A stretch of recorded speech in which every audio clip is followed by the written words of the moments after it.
যাত্রী যারা ছিল আর কি তারা হচ্ছে 2-3 জন হচ্ছে 4-5 জন হবে এরকম, তারা নামে হয়তো চা পান খাচ্ছে আর সবাই গাড়ির মধ্যে, ছোট বড় সবাই।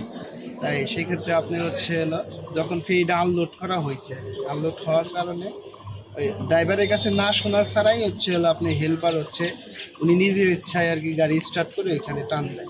টান দেওয়ার কারণে হচ্ছিল উনি হচ্ছে তখন হচ্ছে গাড়িটা ব্যালেন্স রাখতে হয়, ব্যালেন্স না রাখার কারণে হচ্ছে ওই টানের কারণে একবার ডাইরেক্ট নদীতে যাওয়া পড়লে পারে। তখন আমি হচ্ছে বাসের সবার পিছনে ছিলাম, পিছনে এক সিটের সামনে, আমার সাইডে আরও 2-3টে বাচ্চা ছিল ছোটো ছোটো, আমাদের যাচ্ছিল ওদের শরীর লাগছিল আর ওনারা হচ্ছে বাড়ি 2-3টে বাচ্চা মারা যায়, ওনার বউ আর হচ্ছে ওনার বোন আর ওনার একটা বাচ্চা জীবিত আর কি।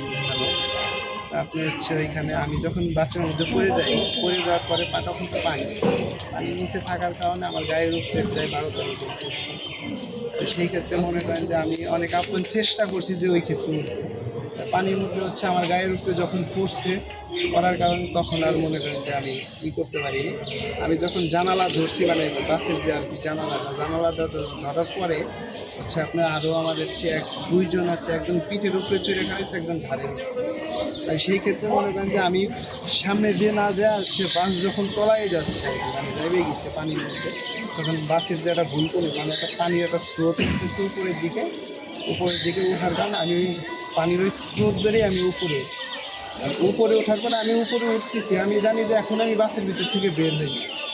তারপর হচ্ছে আমি ওই স্রোতের কারণে আস্তে আস্তে উপরে উঠতে ইনশাল্লাহ আমি উপরে উঠে যাই আর কি, বাসের সাথে বাজে।